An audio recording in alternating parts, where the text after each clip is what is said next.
This is Fish's Call Sheet. This is a show designed for me to celebrate all of the wonderful people who make production possible.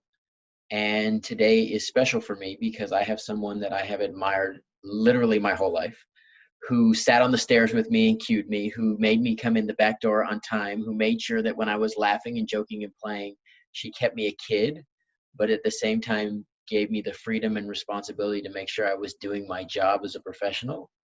And now it is my unique pleasure to get to work with her every day on the Conners. And she really leads our set. She is our first AD, Amy Brown. Welcome.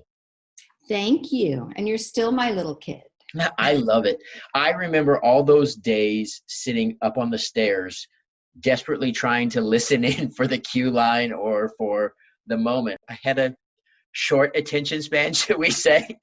And so, I'd be playing and joking and laughing, and you're like, go, go, go. Oh my God, I have so many memories of all those years I was either on the stairs or in that hallway that led to John and Roseanne's bedroom. Yeah.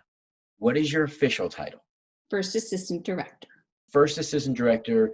What do people think you do, not knowing? It's so interesting. I think most people have no clue. The funniest thing was from a PA on a set years ago. It was a Jewish holiday coming up. It was Yom Kippur. And I was raised where my parents never worked on Yom Kippur. So I was wondering if I should take off. I was young. He said, I don't understand why you can't take off. All you do is yell out scene letters. And I've never forgotten that. It makes me laugh so hard. And Joe, who has been my second for 20 years now, we always laugh about, well, that's all we do, right? We yell out scene letters. I remember once many years ago on Roseanne asking for a raise and our producer saying to me, I don't even know what you do, when I was the second. Second, you do all the paperwork and you stage all the background. That's your creative input. As a first, I like to say that I am the liaison between the stage and production. The exec producers rely on me for information about what's going on, who's happy, who's not, so they can address it. Biggest part of my job, a lot of producers who kind of understand would say that I do all the scheduling, wardrobe fittings, when is school, especially when you're working in children's television, what shoots when, what rehearses when, what's blocking, what needs to be pre-shot. I have found in the last at least 10 years, either I've been very fortunate to work with people who get it. In the last 10 years, I basically have gotten to set the schedule. It's a little different on the Conners. It's a totally grown-up show with some strong opinions, but they listen, they hear my arguments, and most of the time they understand I'm doing what's best for the show and the actors involved. Yeah, I always would describe an AD as a cross between an air traffic controller, a psychologist, and the conductor who has to make sure this train runs on time. And Yes. Then if you do all of that well, somehow we add in the interpersonal portion of fundamentally getting 100 to 200 to sometimes 300 people all going in the same direction at the same time. It's really interesting. It was very intimidating when I started. When I first started in New York on soap operas and we were stage managers, I was trained by an older woman who resented that she had to train me. I was the backup. I was the script supervisor at the time, but I was learning how to be a stage manager, and she didn't want to train me. And she told me I would never be successful because my pitch was too high and my volume was too low, and I would never be able to command a stage. And it wasn't until 30-something years later that I was on a show with a producer who I had worked with 20 years prior, but she hadn't been the producer.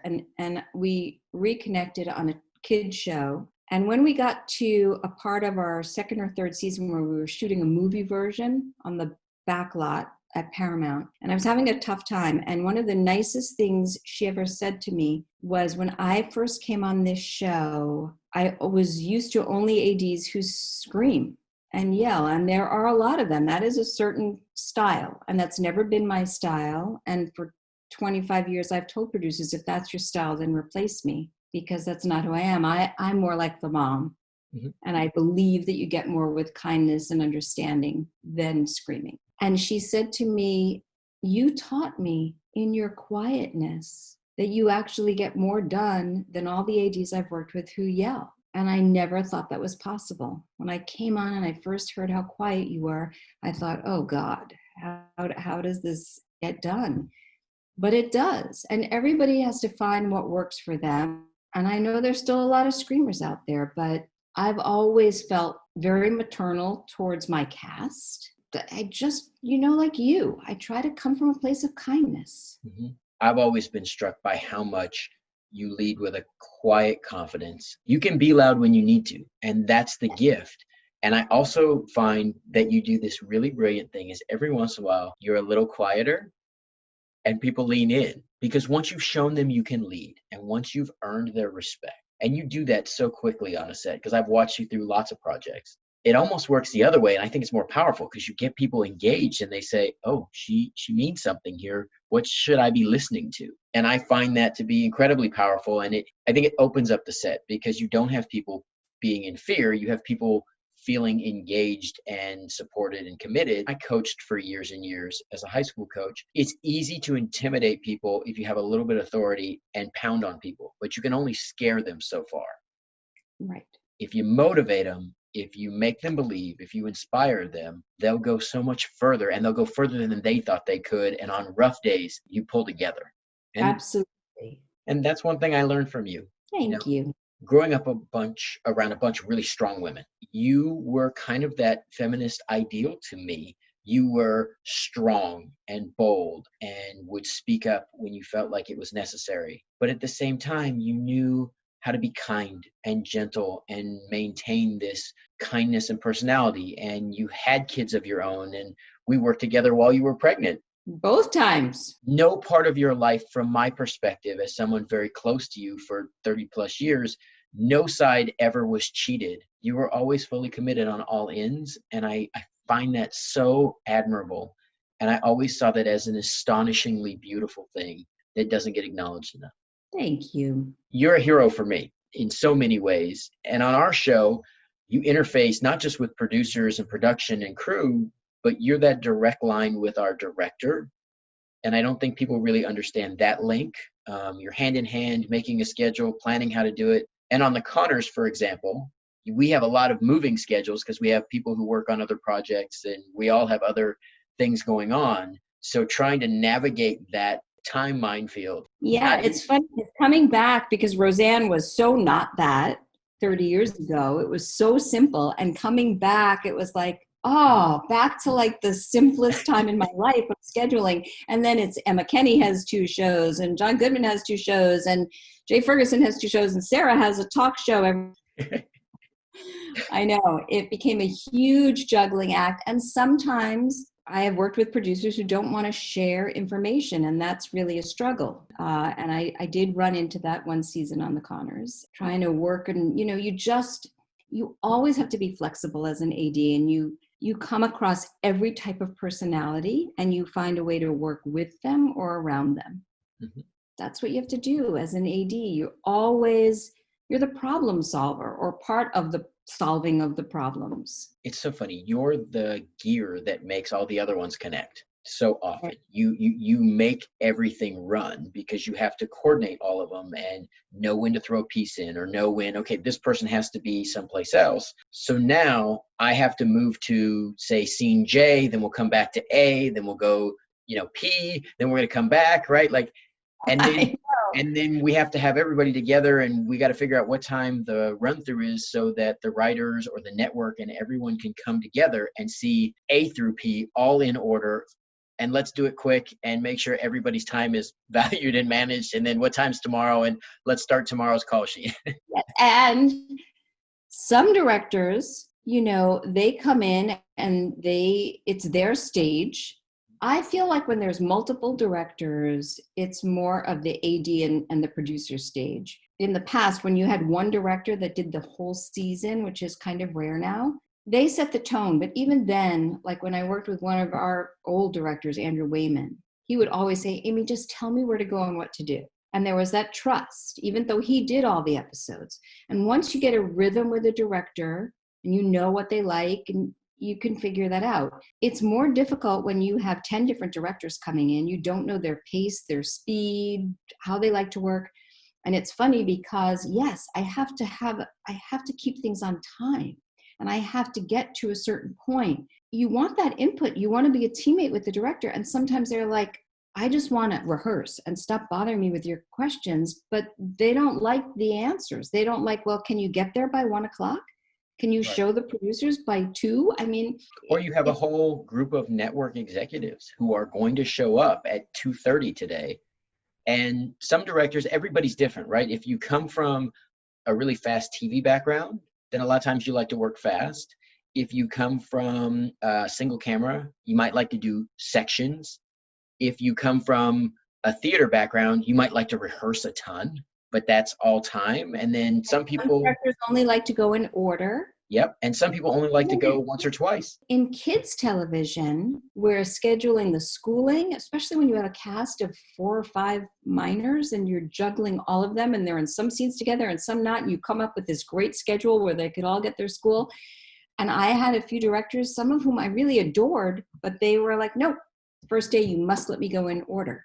Joe Stafford, who's great helping with scheduling and schooling, we always would put our heads together and think, that's really our job. Let's find a way to make the director happy and get it done. And most times we can, but a lot of times you just have to compromise. An AD finds a way, a good one, finds a way to make all of the multitude of voices get together almost in a choir and sing in the same direction. And if somebody wants to stand out and do their solo, you know when to let them and when not to.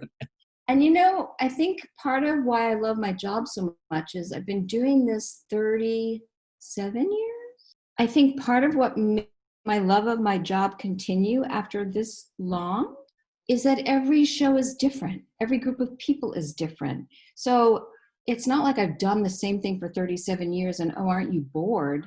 No, because every group of personalities is a whole new thing. And even every week when we have a different guest director, it's so different.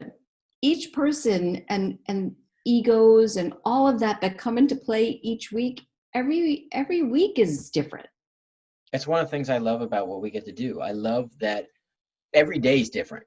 Yeah, it's a Monday and we're supposed to do a table read and maybe start to do a little bit of blocking, but we also have a photo shoot and somebody has an interview and hey, a producer or a network wants to come down. So it's not a regular Monday. And tomorrow, by the way, we have an additional interview and people are stopping by and there's a charity thing that's going to come through. And then on Thursday, when the camera comes, we're going to sneak in an EPK and a promo that's going to play during the NFL draft, right? Get everybody in hair and makeup when no one was supposed to be in makeup and hair. Right.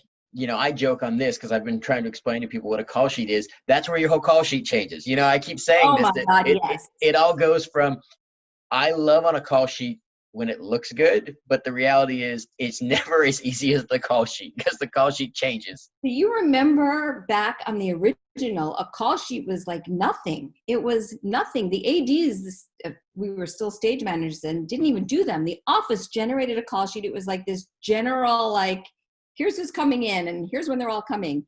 And now it's like this document, I swear, when Joe's there or when Skylar takes over for him, it's like an all-day work in progress. It's not till the very end of the day when you could really look at it and say, is it good to send out? And then sometimes you send it out and an actor calls or a producer or something changes and you start all over and you send out the revised call sheet. And you have to look at all of them because everybody loves to find the one thing that's not right on the call sheet. I know. Tell me about it. That one typo, and you're like, or heaven forbid, you should misspell somebody's name. Oh, yes. Because people for me, I always laugh because I'm like, I couldn't care less. As long as we know what's going on and we're all on the same page, it's not a big deal. But I try to be easy. But I laugh because there's people who it's like they look at it and they study it and go, I think that font's wrong. Yes, there was a mistake. Sorry. And we're human. Can I ask you about, I know being a kid on a show, but you touched on it. Maybe we should explain for people who don't know the complexity of having kids in your cast, particularly when you do a kid's show. Well, depending on age, infants are like you have a minuscule amount of time. We just went through this on the Connors. Babies up to 6 months can be on a set for 2 hours, but can only be under the lights for a total, which means you can only roll on anything they're in for a total of 20 minutes. Right. And they can't be a consistent straight 20 minutes. A baby nurse to make sure you're handling everything correctly. It depends on how hot the lights are. And we were very fortunate on the Connors this last 2 seasons. The lighting has changed over the years and they're not as hot. I think sometimes some nurses will let you only roll, in, especially when the lights were hotter, like 30 seconds at a time, a minute. Then you get to, as the kids age, there's just age groups up until 6 and then up until like 9 and then 14 and all different. And every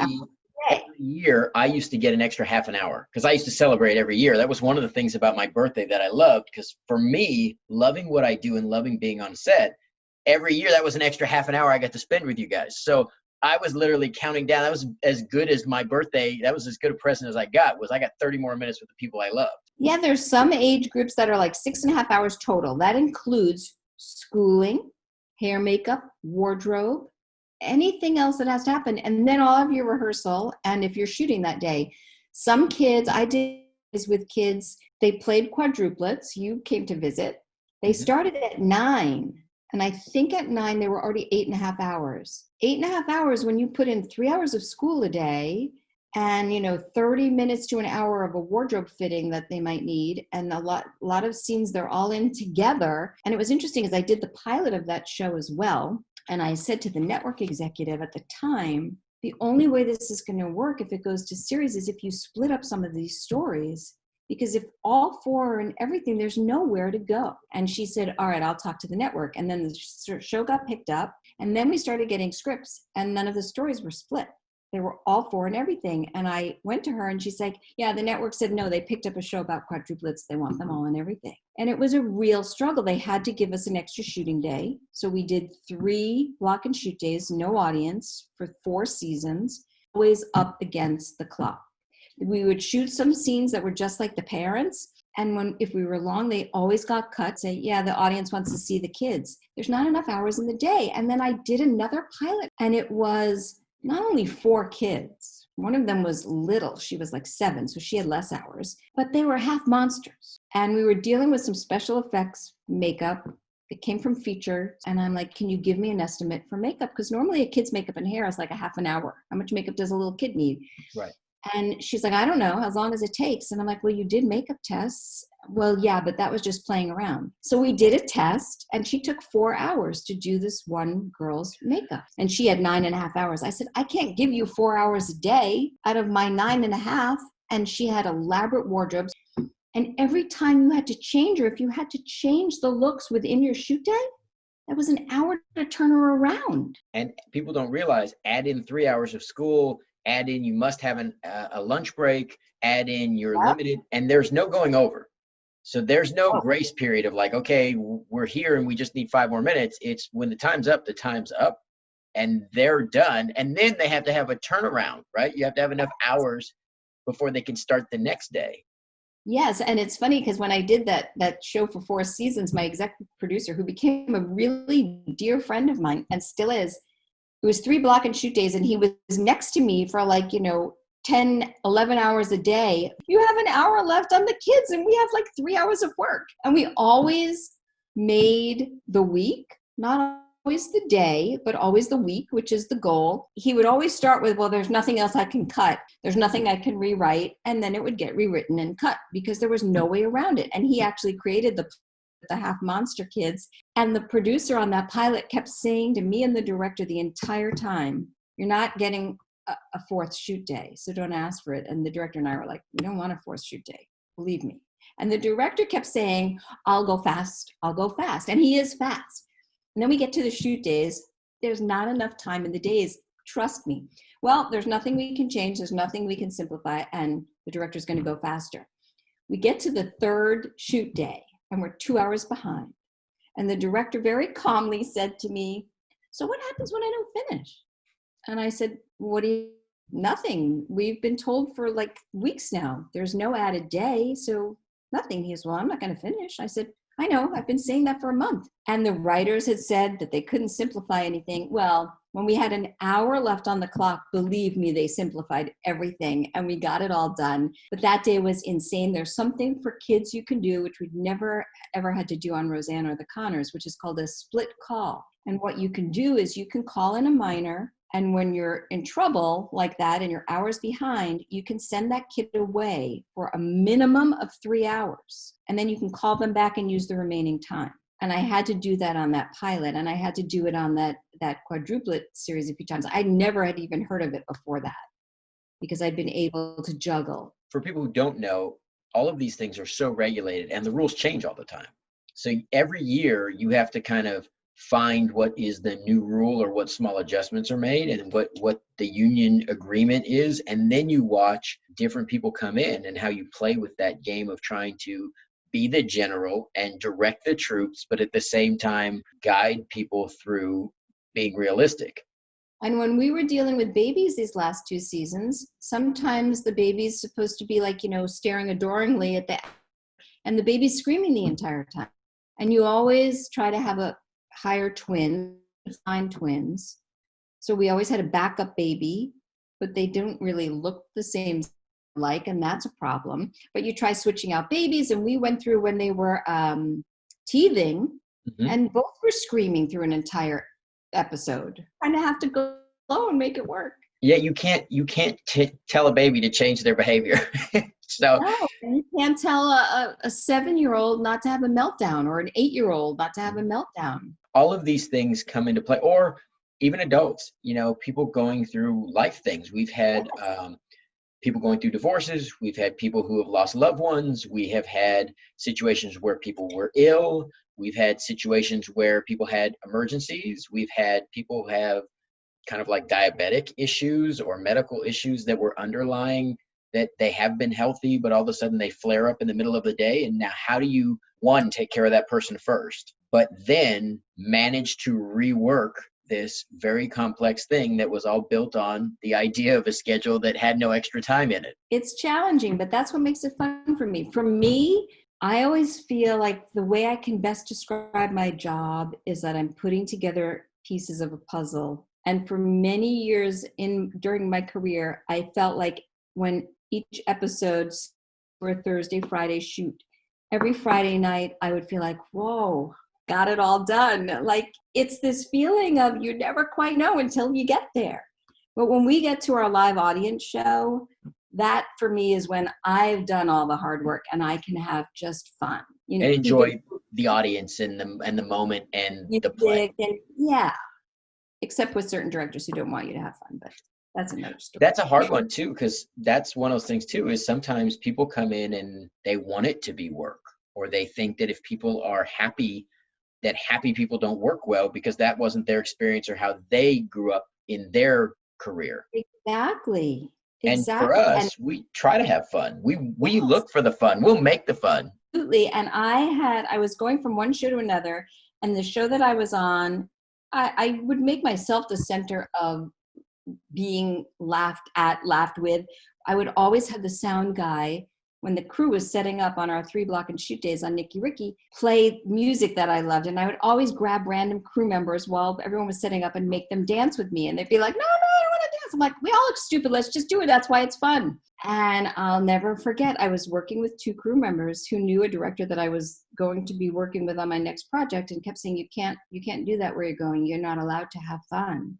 And I'm like, but I can only be me. So I ended up having to kind of not be me. And it was hard. Mm-hmm. And I decided I won't ever do it at this stage in my career. Well, I think you've earned that right. Thank you. Okay, I have a question that I don't know the answer to, so I'm very curious to know. What was the moment that you knew you wanted to work in the entertainment industry? What brought you into this? I don't know if you know the answer. My brother was a photographer. I wanted to be a photographer at first. And my brother set me up with a dark room in my parents' house and gave me one of his old Nikons and a whole developing station. And that was my first dream. And then somewhere along the line, along the way, I decided that I think I wanted to be an actor. And I dropped out of college after 1 year And my parents were devastated. My parents didn't get to go to college. Their kids were the first, to go. And my brother had gone and my sister had gone, and I was the baby of the family. And I dropped out to go to acting school in Manhattan. And they were like, please just go back to college. No. And so I started doing background work on all the soap operas in New York. I did a play and I did some auditions, and it was really interesting. It was the 80s. You can't say the things that were said to me now without getting like sued for sexual harassment or whatever, but oh, well, you're too ethnic looking, and if you had a nose job, then maybe we could put you up for more parts. Like things that maybe they're still said today, but they were disgusting. At some point realized maybe I just want to work behind the camera instead. I found a job on a soap opera. It was 1983. That's where I met my husband. He was finishing his master's at Columbia in playwriting, and he got a job in the casting office, which was in-house. And I got hired. It was supposed to be 2-week summer replacement for somebody on a vacation. I was the production secretary. They kind of loved me and they fired the woman. And I kept the job. Did see her occasionally. She left the business and she realized she was an ex-Marine and it wasn't for her anyway. And it worked out for the best, but I felt terrible. But I was a production secretary. They offered to train me as their backup script supervisor. And I started doing that and loved it. But then I got to observe everybody else's, and I really wanted to stage manage. So I became their backup stage manager, and then I became their backup associate director in the booth. And I decided what I loved most was the stage manager, being on the stage, interacting with everybody. Then I moved out here in 1986. Mark and I moved out, and I ended up taking a non-union script supervisor job because I couldn't find any work. I interviewed a lot, and I was told by sitcom producers, because I'd only worked in soap operas, where we did an episode every 50 weeks a year. Well, it's a very different rhythm, so you can't work in sitcoms. And I'm like, wait, but I did every day what you take a week to do. Why can't I do it here? And so somebody I knew from New York called me and said, hey, they're looking for a script supervisor. It's non-union, but you should take it just to meet people. And I took it, and the exec producer on that, her husband was an executive at some entertainment company, and they had a show on ABC at the time called I Married Dora. And the script supervisor quit 6 out of their 12. So I ended up getting the job for the back 6. And on that 6-week little job as a script supervisor, which was the union job now, I met a young woman named Janice who booked a pilot after that called Roseanne. And she went and started it up. And there was a young guy in the office named Eric Roden. I don't even know what his title was, like production coordinator or whatever. She called me and she said, they really want a second stage manager, a female. They have a male coming in as the first, but they want a second to work with Roseanne since she's a woman. So I told them that I just worked with you as a script supervisor, but that you had been a stage manager. And this was the best. I went in, I was late 20s, and I went in, and Eric had to interview me. And we were probably about the same age. Maybe he was a little younger. And we chatted. And his door was open to his office, and he went out and he told Gail Maffeo, was the line producer, and he said, I just met this woman and I think she'd be good. And I heard Gail outside in the hallway say, then hire her. So I got the pilot of Roseanne. I was told that I could only do, when it got picked up to series, that I can only do the first half of the season because they wanted me to train somebody who was and had an in through family members to be that position. And so I thought that was that, but that person didn't work out and had no work ethic and didn't really want to learn. I remember that. I got to stay. And we were so lucky to have you pretty much for the whole run. And you were a gentle guiding hand that kept a lot of people on track. Thank you. Yeah. Hi. Coming into this, not knowing anything, you were one of those sources of confidence and trust and knowledge and support that you could just go to, and you seemed to know where everything was and what everything was going to be, and when something was a big deal and when it wasn't that big a deal, and you knew how to guide it all. I also learned a ton from Mark Samuels. I have to say, coming from the soap where I observed the woman who didn't want to teach me, and then I just jumped in, and then coming getting to do this with Mark. Mark had that kind of temperament. So it was great to have that as a role model, not a screamer. Not that I ever would have been a screamer. It's not who I am, but to have somebody who like-mindedly led the stage in a kind way was Yeah. really, it was a wonderful place to learn and get more confidence. I don't think really until my late 30s, I had the true confidence that I know exactly what I'm doing. And I trust my gut when it comes to, we need to do this or we need to do that. Late 30s to 40 is when I finally felt like, I know what I'm doing. Okay, now, after all these years, what's the dream going forward? What's the dream for the rest of this career and what you see going forward? My dream is that we get to keep doing this show until I'm like 70 something and I can retire. But I don't know that everybody will want to keep doing the show for 10 more years. But I would just love to work with people that I enjoy their company and keep doing what I'm doing and hope that people will still hire me, even though I'm not a young kid anymore. Wisdom. There's no price for that. Some people don't agree with you. That's why I love you.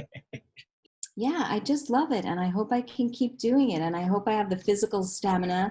Our show, I'm really lucky. Our show, our hours are nice. Yes, we work quick, we're efficient for the most Yeah. part, especially comparatively.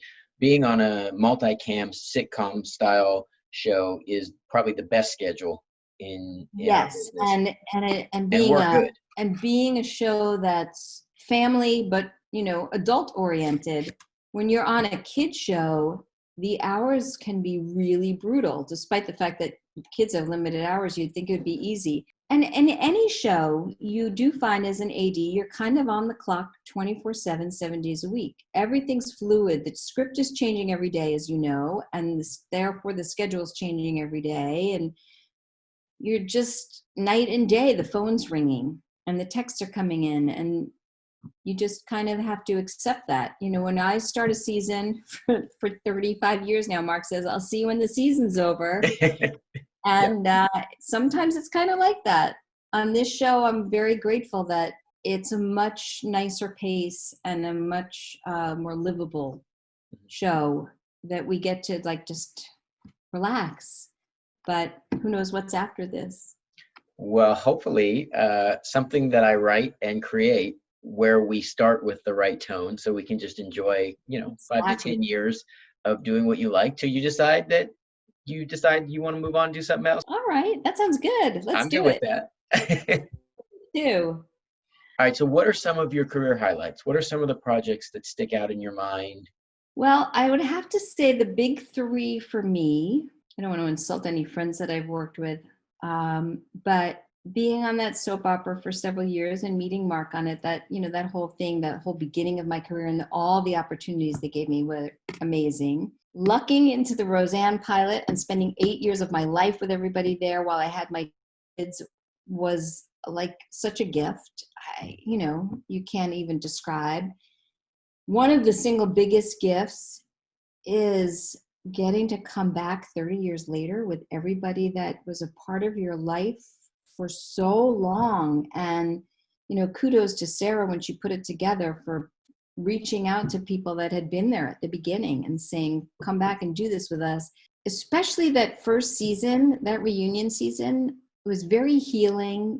There was a lot of stuff that went on with Roseanne back in the day, and I was not asked back ninth season. And there was just stuff. And to come back and have that reunion show be this gift, full circle, and Gail Mancuso and I discussed that too, because she came back to direct and Roseanne had given her first directing gig 30 years before. And we talked about it before she came back to direct her episodes. And she's like, I'm nervous. And I'm like, no, it's like you never left. It just feels like home. It was so, healing is not really the right word because there was nothing really left to heal, but it really was sort of this like full circle feeling of we all get to come back together on a different level. We all have 30 years, well, since we've seen each other, 20 something years of life experience in between, and we can appreciate what we had back then and what we get to have again.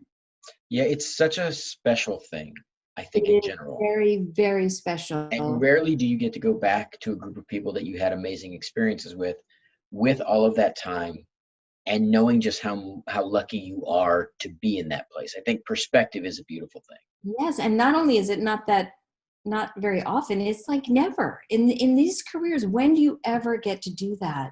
So that has been this amazing gift at this point in my career. That and a show that I just came off of, which I know you came to visit me, that was a dream job at every level, Alexa and Katie on Netflix. What a I've never beautiful concept. It was a beautiful concept and the most beautiful group of people, all told. I've never worked with a group where from the very top to the very bottom, and I give a lot of credit to the line producer who valued everyone the same, but I give a lot of that goes to the creator, Heather Wordham, because I've never had a relationship with a writer's room like I had with that writer's room, but everybody had that relationship. Everybody was treated as equals, and as you know, I had ankle surgery and then I re-tore my tendon, and I knew the producer from just a pilot I had done, and he's like, I don't care whatever I have to do to have you here. And I couldn't walk. He rented me like a grandma's scooter, like from Costco. And I had to do that first season, 10 episodes, cart, crashing into walls and podiums and riding over camera cables. And it was ridiculous, but everybody rallied around me and nobody knew me there. Only the producer knew me. And yet the writers, I'd be stuck in my little cart and it's show night and they're worried about their scenes going well. And they'd be coming over to me going, do you want anything from craft service? We'll go to craft service for you. I mean, it was the most warm, loving thing that was just really lovely. That's what I seek to create. Not just great shows with great topics, but a great environment, a place where people value what they do. And I think that's where you get the best work is people love to go to work. They love what they do and they love to share it with their friends, their family. The process of collaborating becomes heightened and better because everybody wants this thing to work and be grand. Yes, and everybody's there giving it their all, doing their best, and respecting that everybody else is as well. We had so much fun on that show, which, I mean, now we started playing like basketball and stuff on the counters, which is nice. But our show, we do our work in a very consolidated amount of time and go home.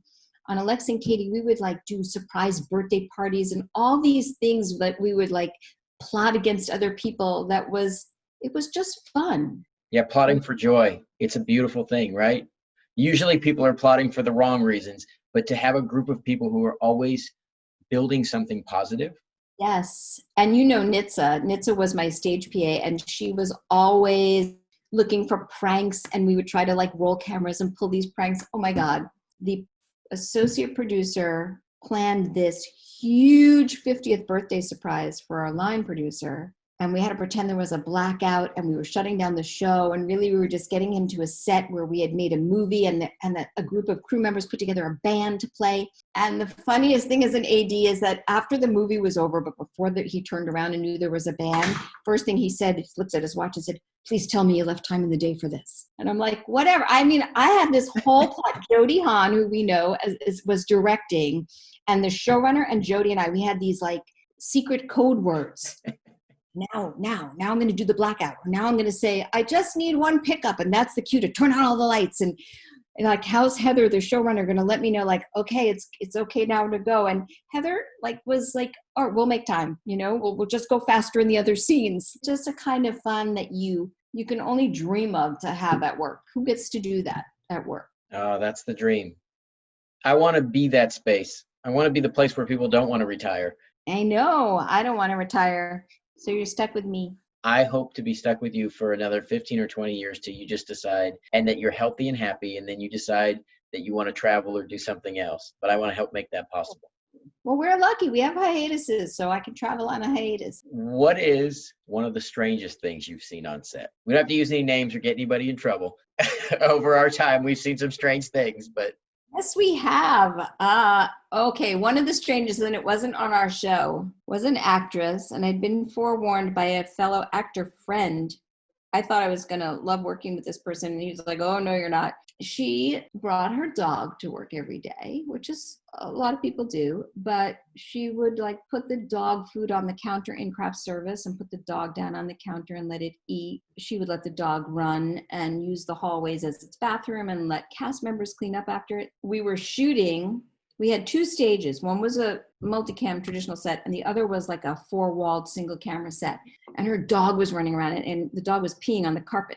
And the set decorator's like, that dog has to go. That dog has to go. And I called the producer and I'm like, I need help. I need help getting this dog off the set.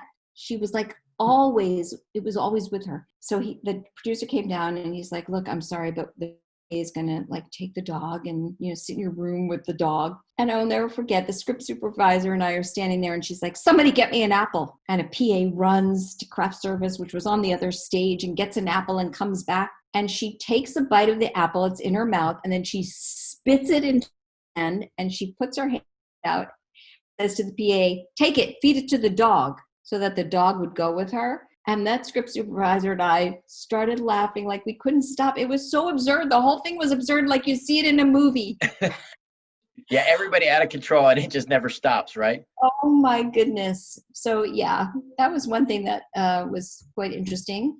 And I also, in my Nickelodeon days, got to work with a lot of animals. So you got to see a lot of interesting things with animals happening. I had a monkey do a jig on my head. I got to pull little pigs and all kinds of things. But of course, when the actors held the pigs, they got pooped on. I mean, we've had all kinds of experiences. And I don't know if you remember this. I think it was a scene with Lisi and Sarah. They were on the stairs with me waiting to be cued back when they were little, and there was a hamster or a guinea pig or something in a shoebox, and one of them had to take it out and carry it in on the cue, just as whoever put it in their hand. And I was like, go, go, go. The hamster went to the bathroom in her hand. She's like, but it just pooped in my hand. I'm like, just go, just go. Oh, all those silly things you remember. You look back and you think to yourself, I'm never going to see anything like that again, right? And then you see something different. We've seen a lot of things. You work so deeply with every department. You touched on a script supervisor, and I haven't touched on it yet, what a script supervisor does. And it's kind of one of those jobs that, again, I think is under the radar. What is it that a script supervisor does? Well, it's evolved from when I did it. Back when I was a script super, there were 2 main jobs. You're in charge of timing, and as we know, it's to the second. The network gives you, like, now it's down to like 20 minutes and 52 seconds or whatever, and the rest is commercials. So you're timing it because the writers need to know, and you're taking down all the line changes that the actors are requesting or the directors are requesting or the writers are calling down. But back when I was a script super, you were also the one on book. You were looking for continuity. So when you're recording, you're looking at the monitor. Uh-oh, that bowl is pink and it was yellow in the last take, that sort of thing. Or you have the bag in your right hand and now it's in your left. Or you crossed your legs and they weren't crossed. That was all script supervisor while you're taking time code. Also, you were in charge of being on book. And if anybody was off book and yelled for a line, that was you. Now, it's much more common to have dialogue coaches, and they work close supervisors. And I have run into in the last couple of years, there are still some script supervisors who get all ruffled, like, that's my territory. I throw the lines, you don't.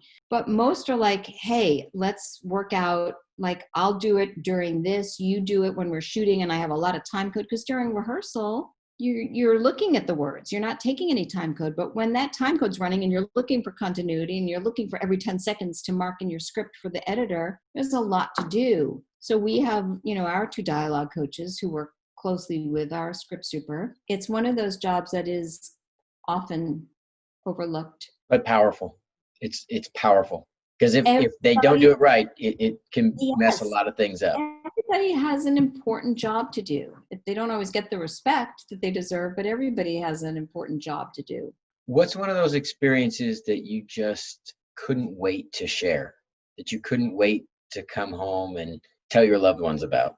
I was very proud when Mariel Hemingway was on and we did our first same-sex kiss. Hmm. And I just this weekend reminded of how lovely it was to have Martin Mull and Fred Willard on set. I mean, all the people we got to work with, Estelle Parsons, Winters, Tony Curtis. I mean, everybody came through those doors and most of them were amazing. Remember all the sitcom moms? We did that episode. That was amazing for the 50s episode to have all of them in the kitchen in a group. And probably the most interesting part for me was listening to all of them talk about their experiences and the difference in how they made their shows and what they get to do. And that credit tag came out of the conversations that they started having with Roseanne about, you're allowed to do that? We never got to say that. I can't believe you can do that.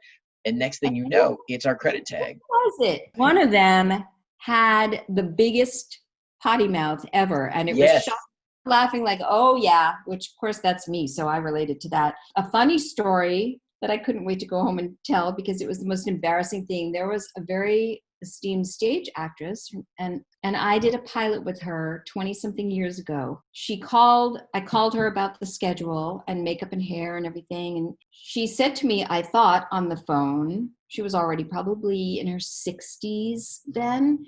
And she said, does makeup do lips? And I said, of course they do lips. And I thought that was the silliest question ever. And I went to the makeup people on this pilot and I laughed and I said, just ask me if you would do her lips. Like, of course, who doesn't put lipstick on their actors? Well, cut to 2 weeks later and we're shooting and he's in makeup and hair. She did not ask about lips. She asked about lifts because they have these like Scotch tape things that they put on aging actresses, see, and it takes away all your wrinkles. They Scotch tape it like behind your hair. And she had asked if they would do lifts. I had never heard of such a thing. So I'm like, yeah, lips, of course they do lips. They came out of that makeup and hair room ready to shoot, laughing. They're like, Amy, not lips. Lips.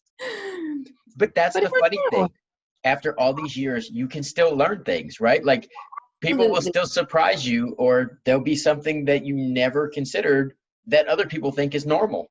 That reminds me of the time we first saw each other after a long time. We both went to visit Sarah Gilbert the same day on her talk show when her talk show started. Yep. It's going to be an interesting season and how we're going to address all kinds of issues. It'll be a whole new world for all of us, I think. I think Going that's into one of the things as we go through this transition period, we don't know exactly, our business is changing.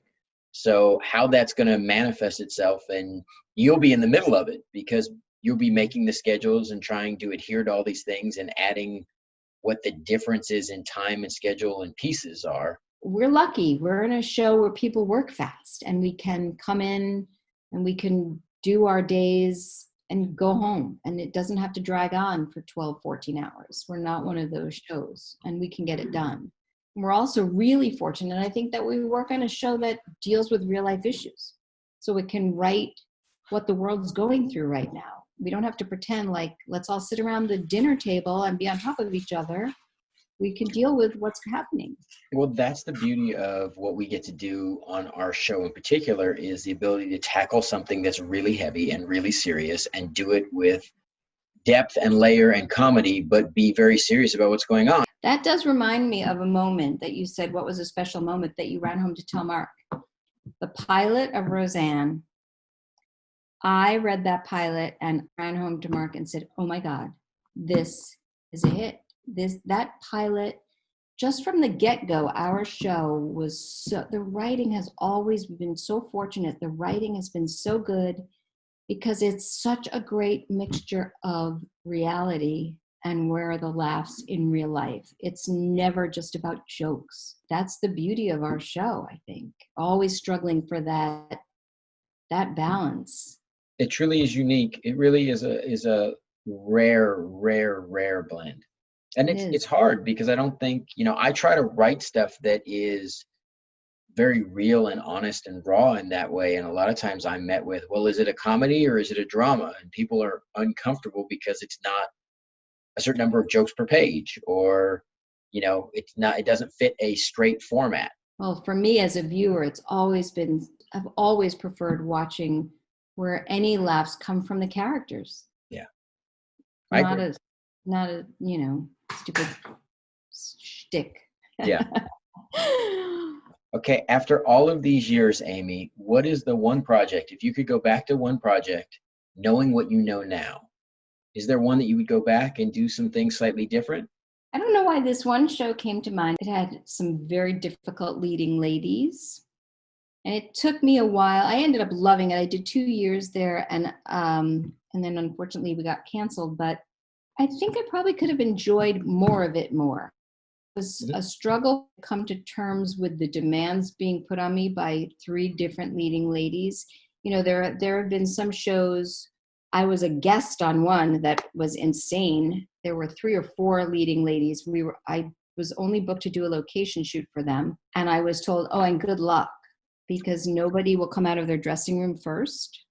Uh, I was the second on this. It was a location shoot in Canyon Country, knocking for these women. Well, is that one out? Is this one out? Is that one out? Oh my God. There were some tough personalities, but I think that show and that show for me, maybe I could go back and enjoy more, but I do give it the credit of, because those ladies were so tough on me, that's where I really felt like, don't talk to me that way.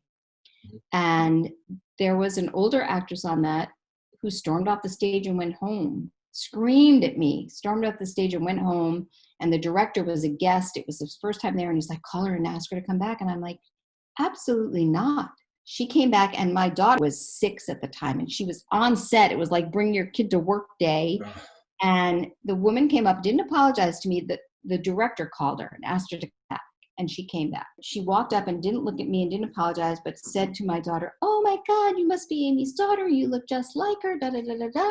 We broke for lunch, and I went up to her dressing room, and it was the first time in my career that I had done this, but I knocked on her door, and she opened the door. "Oh, Amy." And I said, "Don't ever talk to me that way again.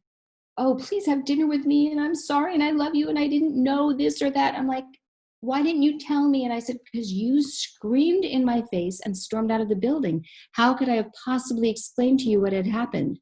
Her call time changed by 15 minutes. But I chose at 11 p.m. because she was an older woman not to call her and say, "You can come in 15 minutes later." That's why she left. And I'll never forget, she came in and Joe said, "Oh, well, things changed, so you got 15 minutes. And he said in the walkie, because we're always on walkie with each other, "Amy, she's coming for you. She's gunning for you. She's headed towards you now."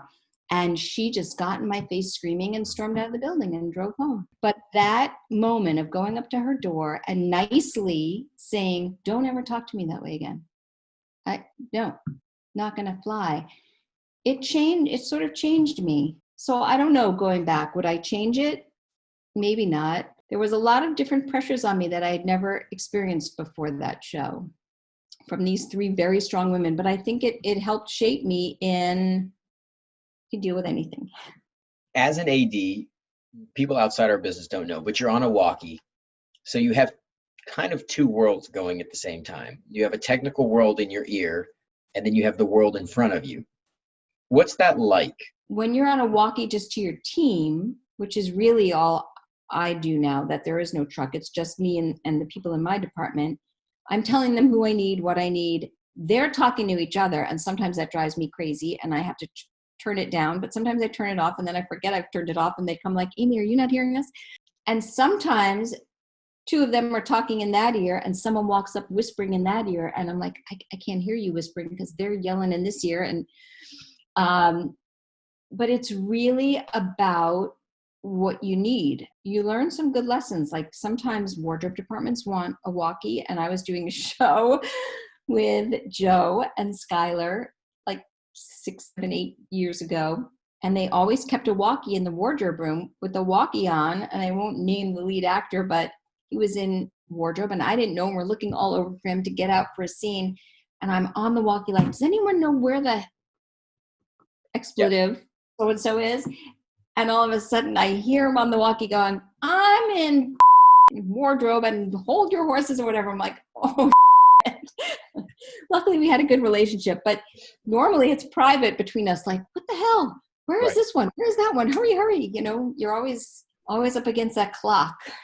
All right, what's the hardest part of your job? I think it really depends on any given day and any given production. I would say in an overall view of my career that it's being that clock keeper and trying to keep on that schedule, because sometimes it feels like an immense pressure. So that being the clock keeper gives me, for the most part, I think, the most stress. Personalities, sometimes it's cast, sometimes it's crew. But that's always just a matter of finding a way, because you have to find a way. And there have been a couple of shows that I've done with Joe where people do not respond well to a woman, and Joe and I kind of figured that, or they don't respond well to a guy, and we kind of have to divvy up some tasks that normally the other would do because someone's a jerk. Yeah, and it's very interesting because some people don't respond well to certain people, and or come with preconceived notions or whatever their drama is from beforehand. And that all of that goes into the formula of how you're going to work with this person and manage your set. It's always, at least for me and my team, if they're ever uncomfortable, like sometimes you're behind and you need to push an actor, and that's hard, especially, you're working with big names or whatever. And sometimes when things aren't moving the way you need to in makeup and hair, or an actor's not coming out of their room, I'm the first that always says, do you need me to step in? And there have been dozens of times over the years where Joe or Skylar will say something to a particular person or to a department and not get the right response. And then I have to put my big girl pants on and go be the boss. What's the first thing you look for on a call sheet? Mistakes. When it comes to call sheets, really, my key second and my second put it together, and I really just proof it and hope I find the mistakes. Sometimes the producer and the associate producer upstairs find them. I guess I look at the next day's schedule and that it is the same as what I gave them, as the times we're going to start, when we're going to go to lunch, when we're going to do a run through, or when we're going to start shooting, whatever it is. Is it the schedule that I gave? I look at the advanced schedule, and is that what I gave? And I look up at the top, who's the first man in. I make sure the director's name and the date are right. And then I look at the back and make sure that the crew, because every day different crew people are coming in. So I guess the first thing is really tomorrow's schedule. Maybe for a moment, if we can get into schedules, because you've worked on so many different projects, the schedule is so dramatically different from project to project, from the same type, but different formats and different leaders. But maybe talk a little bit about what our basic kind of outline of a schedule is on a sitcom. I'm glad I do multi-camera. So basically, let's say a Monday to Friday, because that's my favorite kind of show, Monday to Friday. I've done a lot of Mondays and Tuesdays, and then you're working it all weekend long, which stinks. Monday, you come in, you do your table read for the network. You get all the notes from the network. You do as many wardrobe fittings as you can do for the week. Some shows rehearse, and some shows go home. Some shows rehearse a few scenes just to get their feet wet. Some directors like to do scenes once, rush through everything and go home. It's very varied, but that's Monday. Tuesday, come in and you rehearse and you do your producer, which is your writer, run through. And then again, there's notes and rewrites, and you wait for the next script. And then the next day is another rehearsal of now the new material. If there's any changes or the same material, just fine tuning, and you do your network run through. And there's more notes now with the network there. And then your final draft will come out for Thursday, which is, there's much more pre-shooting than in the old days. Some directors like to pre-shoot everything and have it in the can, and they think that makes show night faster. I think the difference between audience energy and not for some actors is so different that shooting some shows, they never use any. And it's like, why are we spending 10 extra hours here? But basically your Thursday is you're showing it to your camera people and your sound people who are there for the first time that week. And you're marking everything so that they can really light it. The cameras set their shots, maybe pre-shoot a few scenes, maybe not. We tend to pre-shoot a couple of things on ours, not that many. And then Friday is your show day, and you tend to, on your show day, depending, On most shows, if it's a very fine-tuned cast like ours, you can come in a little later and you run through everything. So whatever scenes are left, whether it's all of them or half of them or whatever, everybody's great on camera. Lighting's all fine-tuned, dialed in. Actors are all fine-tuned. Any last-second changes, and then everyone gets into makeup and hair, has a little dinner break, and intros are up. I love it. Me too. It's fun. It's fun putting on a show every week. It is. That's one of the things that we'll see what happens with the current situation and if we'll be able to even have audiences this coming season and how different that will feel for us. What's the last thing you want to see on a call sheet? I mean, the last thing I look for or the last thing I ever want to see on there? Maybe both, since you asked. I think the last thing, if it's a job I love, is series wrap in the advanced schedule. The last thing I look at on a daily basis, what time I have to be in, but usually it says own call, so it doesn't do me any good. What's the one thing you always want to see at craft service? Chance. No. I love Chance. I love Chance too. That was my find for the show, thanks to Alexa and Katie. I gotta say, when it comes to Chance, I never had tried cold brew coffee in my life, and he made me addicted to it with his little on tap cold brew coffee. Other than that, I don't know. Chance always has a lot of good things at craft service. In general, you want to feel that it's, for me, that it's clean and sanitary, and you feel good about getting your food out of those dishes. Yeah, I agree. Totally. And it always feels very well taken care of on our set. Yeah, Chance does an amazing job. And we eat well. Okay, what's the one thing you hate to see at craft services? I've never seen it in our craft service, but cockroach. I unfortunately have seen it other places. That's one of the beauties of having a good person, right? Yes. So when it's your only option on a set, that's like, I agree with you. I don't want to see anything that moves on its own. Yes, exactly.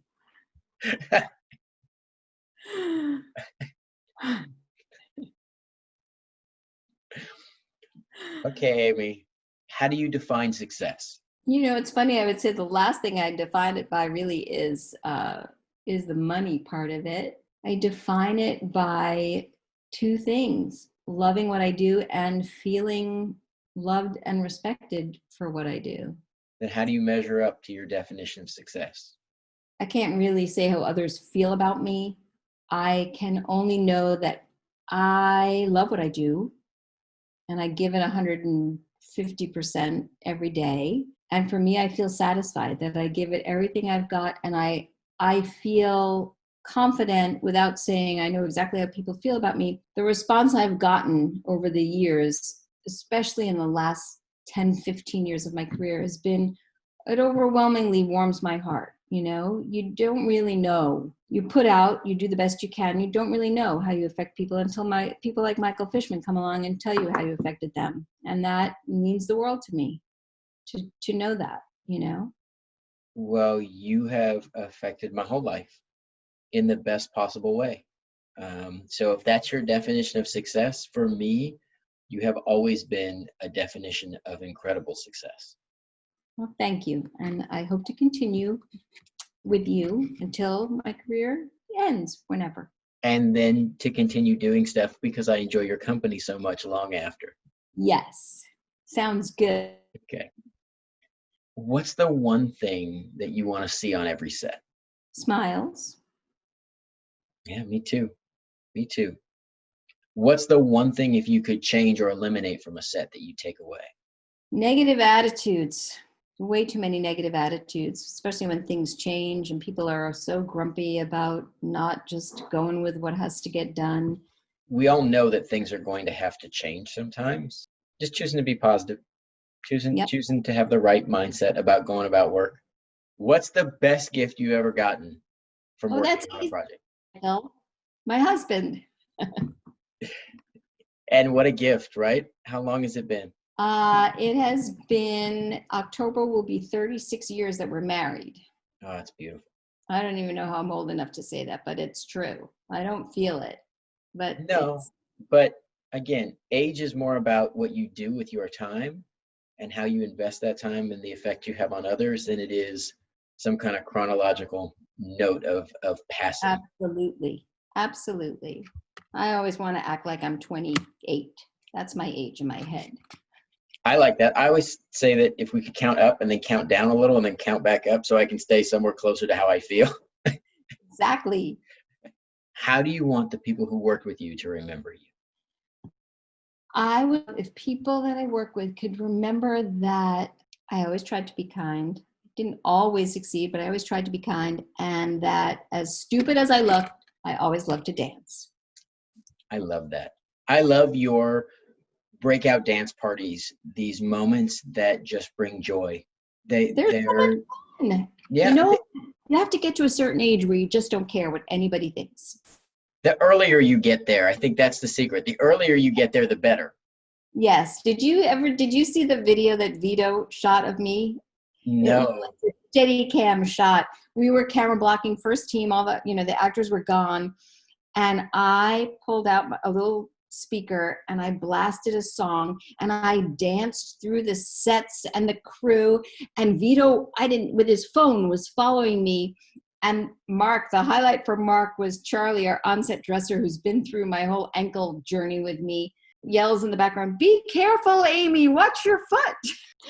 I danced under people, and people started, like the stand-ins were in the set, started dancing while they were working, and it was so much fun. See, but moments like that make a place come to life. They make a place a joy to come to.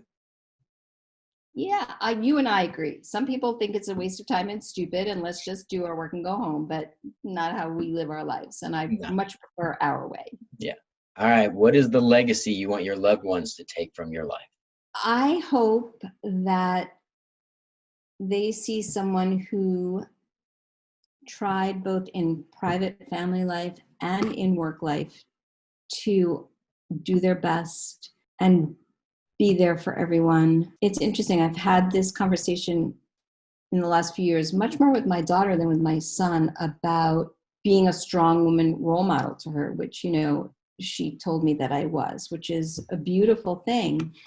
But also, as a kid, how she struggled with sharing that time when her mom was not at home, especially when you're on shows where the hours were long. So there's always sacrifices, both ends. Sometimes I missed Brian's first steps. I missed Olive's first words. But you just do the best you can. And I think as your kids mature and understand that all, they come to see what you put out there and really appreciate it, which is really a wonderful thing to get to see. Well, I am eternally grateful for the time I got to spend with you. And I'm so thankful that I was able to get this opportunity to kind of share you with the world and share our story. And thank you so much. Of course. Mwah. Bye.